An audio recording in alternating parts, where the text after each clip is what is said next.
Lastly this morning is really the reason that we're here at Bradfield, and that's to discuss the opening of the third substation for community-oriented policing for the Lima Police Department.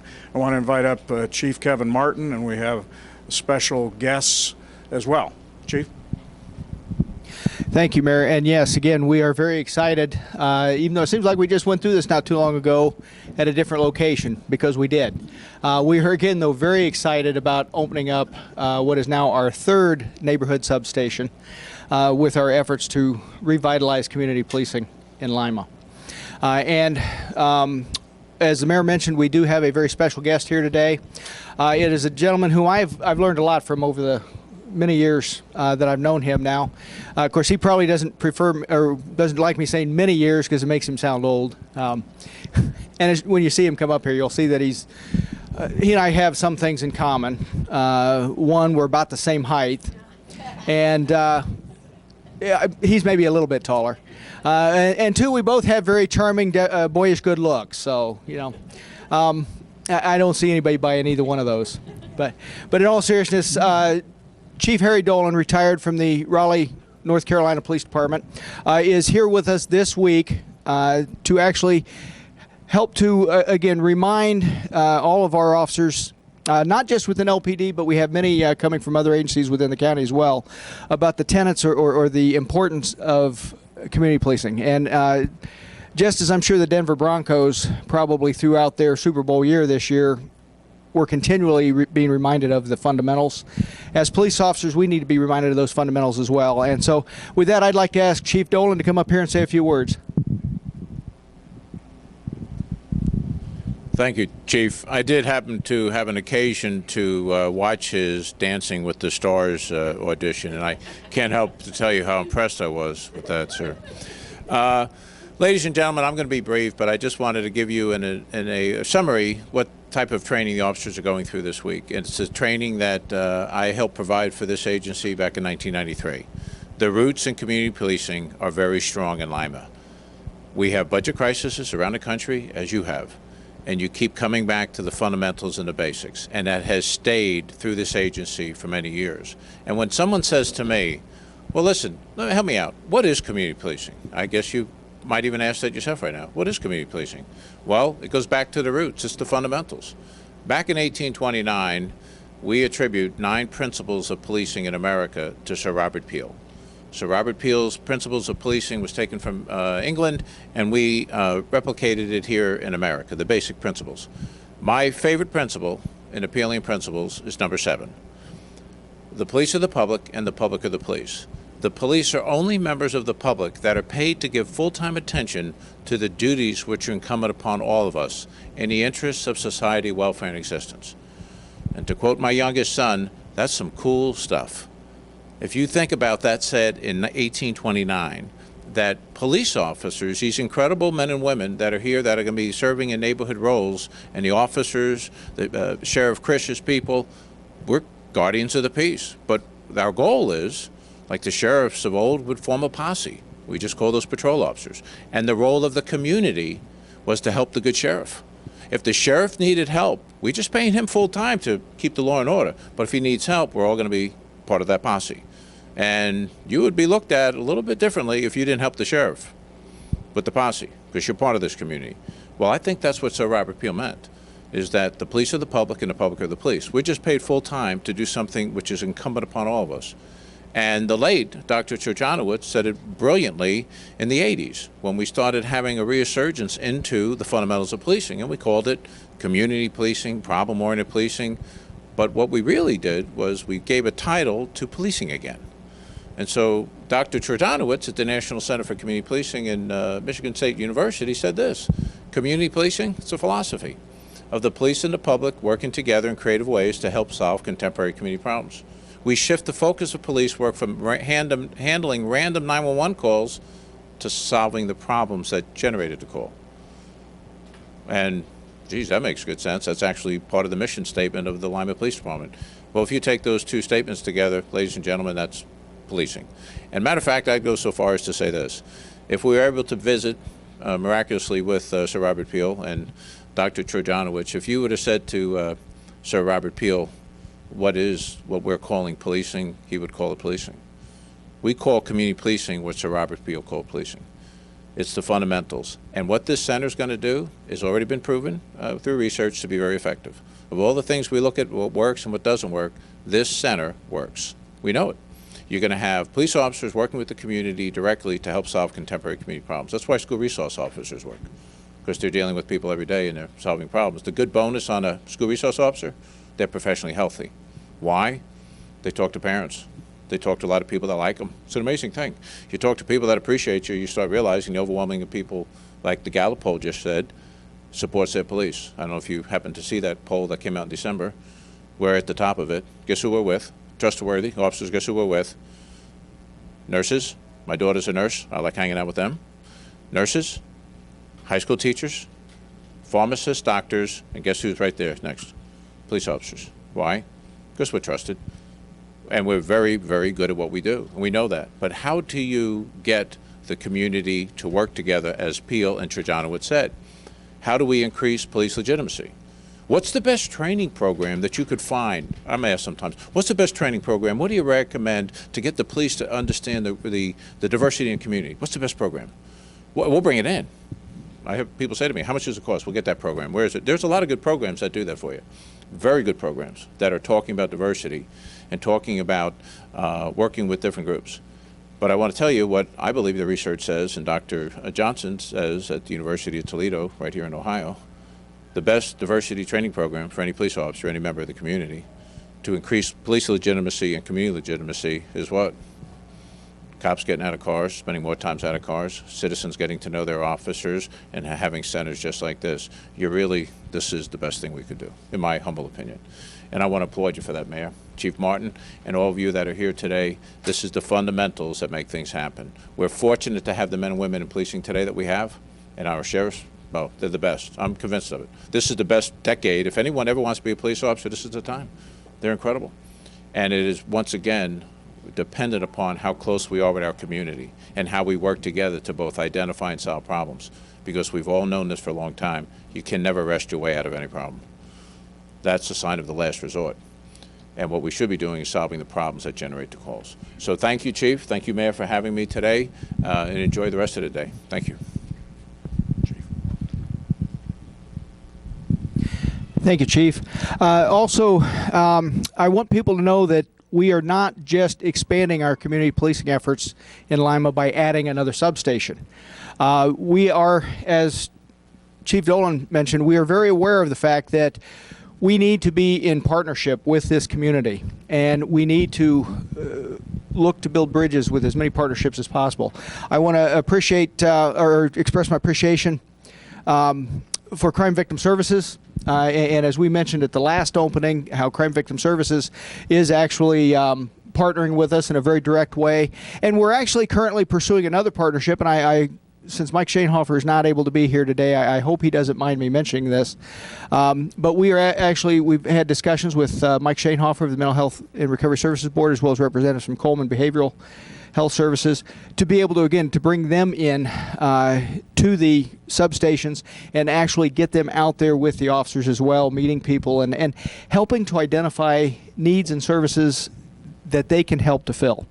And so again, we are looking at other organizations that we can partner with in those ways. But I would like to emphasize that the most important partnership that we have is with each and every individual living within this community. And it is not without the support of this community that we could ever hope to succeed. It is only with our community supporting us, our community partnering with us, not just collectively, but on an individual basis as well. It is only through those partnerships that we're really going to be able to succeed. Now, with that being mentioned, I'm going to ask Lieutenant Green to come up here. He's going to make a couple of introductions. And also, Keisha, I'm sorry, if you would come on up here as well, because I believe Lieutenant Green has something for you that he would like to give as an expression of our appreciation for the way that you've really opened up Bradfield Center to us. Good morning. Thanks. I'm Lieutenant Andy Green. I am the lieutenant that is overseeing the community-oriented policing initiative in Lima. I do have some introductions that I want to make, but prior to doing that, I want to give Miss Drake one of our challenge coins. And I've watched the chief do this several times, so I'm hoping that I'm going to get it right the way that he does it. But this challenge coin, on the front, it has our logo. Around the side, it has our core values of integrity, honor, and valor. And on the back side, it has our mission statement, which in part says that we are working, or our mission is to work in partnership with the community to creatively solve problems related to crime, the fear of crime, and neighborhood decay, and to safeguard the constitutional rights of all. So part of that, the big thing with community policing is that we are going to be working in partnership, and part of the partnership is us coming into your building, you opening your building up to us graciously, and we are very happy to be here, and I just want to thank you. So I want to give you that and ask you if you have a few words you'd like to say. Thank you to you guys, and to Lieutenant Gray and Chief Martin, Mayor.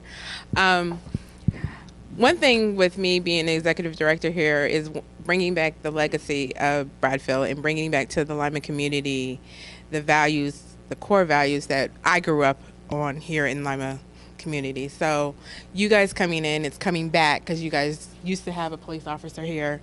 So it's bringing back the legacy of Bradfield, and I'm hoping by doing this, we're taking that one step that this Lima community needs to come together, to work together, to ensure that our kids out here know that this is a safe place, this is a safe community, and I'm believing that this partnership will bring those values back to the Lima City. Thank you. Thank you. This is our third substation that we're opening up. We are very excited to be opening this substation. We have two other substations that have already been opened up. The first one was Officer Aaron Rohde's substation in Precinct 2 on Kibbe Street. Officer Aaron Rohde is all the way down here on the end. He has been working very hard in his neighborhood. He's gone through neighborhood surveys to find out what the problems are in his neighborhood to be able to put our resources where they need to be. And he has been doing an excellent job building relationships in that neighborhood. The second substation that opened up was Officer Miracle's substation in the north end. Officer Miracle is right here. He is up on North Metcalf Street at St. Mark's United Methodist Church. You guys remember we just recently opened that. He has been working very hard in that neighborhood, making a lot of relationships. Things are going very well there. We are excited to open this substation. This substation is going to be manned by Officer Justin Wireman, who is right here. And I know he is really itching to get up here and talk, so I'm going to let him come up and introduce himself in just 1 second. But before I do that, I want to make a couple more introductions. This is a team effort that we have put together. So community policing is all of us working together to build relationships within our community. Sergeant Jason Garlock has really helped out in this process. So while I'm up here doing the talking, he is doing the work that actually makes this happen. So I'm very appreciative of Sergeant Garlock, who is right here. Also up here I have Patrolman Nate Garlock, who is School Resource Officer. So we have included the schools in this program. He is working very hard with all of the city schools to bring community policing into the schools. Back in the back, who is trying to hide, is School Resource Officer Matt Taylor and soon-to-be School Resource Officer Brittany Keith. So they are ready to go to bring community policing into the schools. But without further ado, I'm going to let Officer Wireman come up here and say a few words. Thank you, Lieutenant Chief. On behalf of myself and the rest of the COP officers, I would like to thank Ms. Drake and the Bradfield Center for allowing us to partnership with them and bring back, like she said, the legacy of this building and make this a nice, safe spot for kids and other community people. I'm looking forward to the challenges and the opportunities that come along with this job, and looking forward to a partnership with the community. Thank you. Okay, so as not to take too much more of anyone's time, I was actually remiss in not actually introducing Steve Jenkins by name. So if you would please stand and let people see you as well. Our representative from Crime Victim Services. And then lastly, I think it's very important that Sheriff Crish, would you like to come up and say a few words?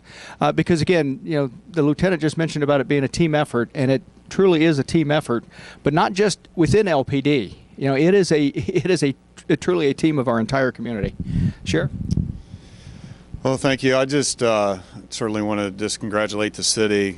Certainly all for the COP, working with everyone in their community, and I've talked about that a lot of times about working together. So as far as the sheriff's office goes, if there's certainly anything that we can do to better the entire community, I mean, we're certainly all for that. And again, couldn't ask for some better officers to be put out in the city. So I think it's a great program. I think we're taking a lot of steps forward. Thank you. Thanks, Sheriff. Where's lunch? You were supposed to bring the donuts.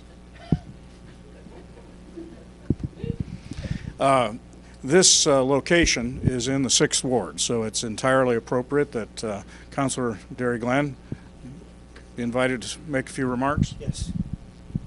First of all, I'm so happy he's here, and you got a lot of shoes to fill. Scotty Leland, loved by everybody here, and I know you'll do a good job. And any help, I'll be talking to you, meeting with the neighborhood associations, let me know what's going on. But I know you got a lot of shoes, big shoes to fill. But I'm happy that our administration put it together and brought it here. Our chief, everybody worked on it. Sergeant Garlock, thank you guys so much, and also Director, thank you for allowing me to be here. Thank you, Mayor. Thank you, Mr. Glenn. Lastly, I'll just go back to some ancient history. In 1992 was the first time I met Harry Dolan. Harry was the speaker at the Michigan State University at the time that then Inspector Greg Garlock and Sergeant Matt Albright and Lieutenant Mike Bloss. The four of us were at Michigan State, really challenged by the speakers, but most impressed by the little man that stood in front of us at one point, Harry Dolan, who grew up in the meantime. He moved on from job to job and took the philosophy of community policing to really superior heights in his entire career. So he's been a great asset to us when we launched back in '93. He's been back here one other time, continuing to remind us, as was said earlier, and now again this week has been, along with another colleague, here to not only remind the veterans, but also to train what is, I think our estimate is that about 60% of the officers are new to the department since the originating days of community policing. So having Harry here, I think, is a huge asset as we get the substations established, all of our officers deployed, and the entire department keyed to this as a philosophy of not just a program, but a philosophy of the department. So good work to everybody. Thank you. This is just the beginning for the efforts in the community, and we appreciate everybody's commitment to making community policing live again in our community. So thank you all. We appreciate your being here this morning.